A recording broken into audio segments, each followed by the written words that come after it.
ஜனாதிபதி சட்டத்தரணிகளான Saliya Peiris, MA. Sumanthiran, Jeffrey அழகுரத்னம், Lal Wijayanayake மற்றும் சட்டத்தரணி ஸ்ரீநாத் பெரேரா உள்ளிட்ட குழுவினர் இந்த ஊடகவியலாளர் சந்திப்பில் கலந்து கொண்டிருந்தனர். எந்த விஞ்ஞாபனத்திலேயும் எந்த வாக்குறுதியிலையும் இல்லாத ஒரு விடயத்தை இந்த நேரத்திலே கொண்டு வந்து செய்ய நினைப்பது நிச்சயமாக நீதிமன்றத்தின் நீதிபதிகளுடைய சுயாதீனத்தை கை வைக்கிற ஒரு விடயமாக நாங்கள் காண்கிறோம். அரசாங்கம் இப்படியாக செய்கிற போது ஏன் இவ்வளவு காலமும் பொறுத்திருந்தார்கள் என்ற ஒரு கேள்வி எழுகிறது. சில நீதியரசர்கள் இளைப்பாறிவிட்டார்கள், சிலர் இளைப்பாற இருக்கிறார்கள். சிலரை இளைப்பாற விட்டு இளைப்பாற இருக்கிற சிலர் இளைப்பாறுவதற்கு முன்னதாக இந்த குறித்த நேரத்தில் இதை கொண்டு வருகிறது ஏன் என்று எல்லாருக்கும் திட்ட தெளிவாக தெரிகிறது. முழு பூசணிக்காயை சோற்றிலே மறைப்பதைப் போல மக்களுடைய வாழ்க்கை வயது கூடிவிட்டது, ஆகையினாலே நாங்கள் இதனை நீடிக்கிறோம் என்று சொல்லுவது அனைவரையும் முட்டாளாக்குகிற எண்ணத்தோடு செய்கிற ஒரு செயற்பாடு. இந்த நாட்டின் அடிப்படை சட்டத்தை இந்த வழியில் திருத்த போனால் அடுத்து வரும் தசாப்தங்களில் இந்த அரசாங்கத்திற்கு பிறகு ஆட்சிக்கு வரும் அரசாங்கங்களும் இதே முறையில் நீதிமன்றத்தின் சுயாதீனத்தில் தலையிட முயற்சிக்கும். எவ்வாறு அந்த தலையீடு இடம்பெறும்? அடுத்து வரும் ஒரு ஜனாதிபதி கூறலாம், பாராளுமன்றத்தில் குறிப்பிடலாம், 67 வயது போதாது. இப்போது இருக்கும் நீதிபதிகள் நல்ல நீதிபதிகள், சிறந்த நீதிபதிகள். இப்போது இருக்கும் பிரதம நீதியரசர் ஒரு நல்ல பிரதம நீதியரசர். இன்று அந்த பிரதம நீதியரசருக்கு 75 வயது வரை பணியாற்ற இடமளிப்போம் என்று அவர் கூற முடியும். இன்னொரு தரப்பினர் கேட்கலாம், ஏன் 75 80 வரை நீடிக்க கூடாது என்று. இதுவரை காலம் இந்த 48 ஆண்டுகளில் நீதிமன்றத்தின் சுயாதீனம் தொடர்பான இந்த சரத்திற்கு எந்த ஒரு திருத்தமும் செய்யப்படவில்லை. அப்படி இருக்கையில் எந்த ஒரு கருத்து கணிப்பும் இன்றி கருத்துக்களை கேட்டறியாமல் இதனை செய்கின்றார்கள். நாம் அறிந்த வகையில் நீதிபதிகளிடமாவது இது தொடர்பாக கருத்துக்கள் கேட்டறியப்படவில்லை. இந்த எதிர்பார்ப்புகளையும் மீறி அரசாங்கம் 3/2 பெரும்பான்மையினால் இதனை நிறைவேற்றினால் அதற்கு முன்னர் இதனை நிறுத்துவதற்கு நீங்கள் எடுக்கும் நடவடிக்கை என்ன? பாராளுமன்றத்தில் சமர்ப்பிக்கப்பட்டால் நாங்கள் அதனை சவாலுக்குட்படுத்துவோம். இது அரசியலமைப்பின் 3வது சரத்திற்கு முரணானது என்றும் இந்த நாட்டு மக்களின் இறையாண்மைக்கு முரணானது என்றும் கூறுவோம். அது குறித்து உயர்நீதிமன்றமே தீர்மானிக்க வேண்டும். இதற்கு 3/2 பெரும்பான்மை போதுமா அல்லது 3/2 பெரும்பான்மையுடன் மக்கள் கருத்து கணிப்பும் அவசியமா என்பது குறித்து உயர்நீதிமன்றமே தீர்மானிக்கும். 3/2 பெரும்பான்மையால் மட்டும் நிறைவேற்ற முடியும் என கூறப்பட்டால் ஆம், இந்த அரசாங்கத்திற்கு 3/2 பெரும்பான்மை உள்ளது, அவர்கள் அதனை நிறைவேற்றுவார்கள். ஆனால் இந்த அரசாங்கம் ஒன்றை மறந்துவிடக் கூடாது. ஷிராணி பண்டாரநாயக்கவை பதவியிலிருந்து நீக்குவதற்கு அன்றைய அரசாங்கத்திற்கு பெரும்பான்மை இருந்தது. ஆனால் ஷிராணி பண்டாரநாயக்க பதவியிலிருந்து நீக்கிய நாளிலிருந்தே அது ஜனாதிபதி மஹிந்த ராஜபக்சவின் அரசாங்கம் வீழ்ச்சி அடைவதற்கான முதல் காரணியாக அமைந்தது. நான் தேசிய மக்கள் சக்தியின் தலைமைத்துவ சபையில் இருக்கின்றேன், அதேபோல் வழிநடத்தல் குழுவிலும் இருக்கின்றேன், நிறைவேற்று சபையிலும் இருக்கின்றேன். அப்படி இருக்கையில் நான் ஏன் இதற்கு எதிர்ப்பு தெரிவிக்கின்றேன்?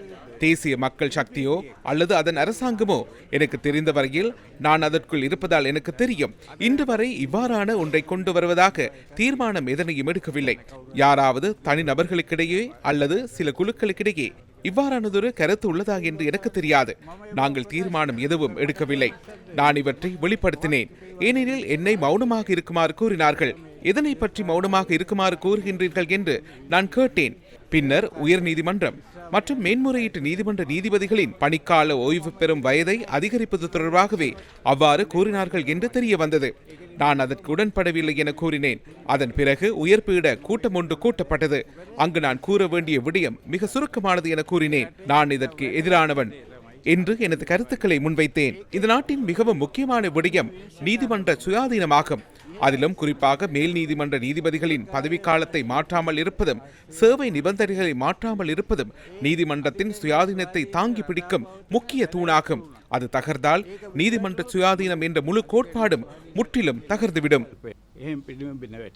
இதேவேளை லால் விஜயநாயக்கவின் இந்த கூற்றை தேசிய மக்கள் சக்தியின் செயலாளர் விசேட வைத்திய நிபுணர் நிஹால் அபேசிங்க மறுத்துள்ளார். நீதிபதிகளின் ஓய்வு பெறும் வயது தொடர்பாக லால் விஜயநாயக்க தனது தனிப்பட்ட கருத்தையே கட்சிக்குள் தெரிவித்ததாக அவர் சுட்டிக்காட்டினார். எந்தவொரு சந்தர்ப்பத்திலும் அந்த கருத்துக்களுக்கு கட்சிக்குள்ளிருந்து அழுத்தங்களோ தடைகளோ ஏற்படுத்தப்படவில்லை என தேசிய மக்கள் சக்தியின் செயலாளர் வலியுறுத்தினார். எவரினதும் தனிப்பட்ட கருத்துக்களுக்கு மதிப்பளிக்கும் அதேவேளை கட்சியின் பொதுவான தீர்மானத்திற்கு அமையவே கட்சி செயற்படும் என நிஹால் அபேசிங்கம் மேலும் தெரிவித்தார். அனுபவ வாய்ந்த நீதிபதிகளே அவசியமாக உள்ளனர். நீதிமன்ற நடவடிக்கைகளின் மூலம் நாட்டு மக்களுக்கு ஏதேனும் நீதி கிடைக்கும் என்ற அச்சம் இதற்கு காரணமாக அமைந்துள்ளது. சட்டத்தரணிகள் சங்கத்தின் தலைவர் உள்ளிட்ட ஒரு சிறிய குழுவினரை இந்த நடவடிக்கைகளுக்கு எதிராக கருத்து தெரிவிக்கின்றனர். கடந்த வார வியாழக்கிழமை சஜித் பிரேமதாசவுடன் ஒரு கலந்துரையாடல் இடம்பெற்றது. சட்டத்தரணிகள் சங்கத்தின் தலைவரான ரஜீவ் அமரசூரிய இதன்போது இணக்கம் தெரிவித்துள்ளார். நாம் அறிந்த வரையில் மாகாண சபை தேர்தலை நடத்தும் போது மேல் மாகாண சபையின் முதலமைச்சர் வேட்பாளர் பதவி வழங்குவதாகவும் ஆகவே இந்த செயற்பாட்டினை முடிவில் கொண்டு வருமாறு ரஜீவ் அமரசூரியவிற்கு சஜித் பிரேமதாச வாக்குறுதி அளித்துள்ளார். பிரதி சபாநாயகர் அவர்களே, அத்தகைய அரசியல் பேரங்களை நடந்து கொண்டிருக்கின்றன.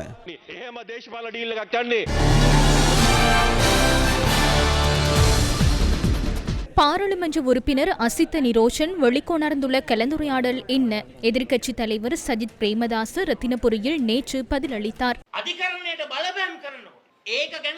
நீதிமன்றத்திற்கு அழுத்தம் பிரயோகிக்கப்படும் போது நாட்டிற்கு காணப்படும் ஒரே தெரிவான ஐக்கிய மக்கள் சக்தியான நாம் இது தொடர்பில் கதைக்கும் போது பொய், வஞ்சகம், ஏமாற்றுதல், பச்சை பொய்யினை உருவாக்கி சட்டத்தரணிகள் சங்கத்தின் தலைவருக்கு முதலமைச்சர் வேட்பாளர் பதவியை நாம் லஞ்சமாக கொடுத்துவிட்டு அவரின் ஆதரவையும் பெற்றுக்கொண்டு இந்த செயற்பாட்டிற்கு எதிர்ப்பு தெரிவிப்பதாக சுட்டிக்காட்டுகின்றனர். அந்த பொய்யை இன்று சமூகமயப்படுத்துகின்றார்கள், மக்களிடையே கொண்டு செல்கின்றார்கள். ஒரு கட்சியாக நிமிர்ந்த முதுகெலும்புடன் சுயாதீனமாக நீதிமன்றம் தொடர்பில் பேசக்கூடிய ஒரே கட்சி ஐக்கிய மக்கள் சக்தி என்பதை இந்த சந்தர்ப்பத்தில் நான் கூற விரும்புகின்றேன். ஏனெனில் நாம் ஷிராணி பண்டாரநாயக்கவை பதவியிலிருந்து விரட்டுவதற்காகவும் செயற்படவில்லை. நீதிமன்றத்தில் நீதிபதிகள் சரியான தீர்ப்புகளை வழங்கும் போது அந்த நீதிபதிகளை பாராளுமன்றத்திற்கு அழைத்து அழுத்தம் பிரயோகிப்பதாக நாம் கூறவில்லை.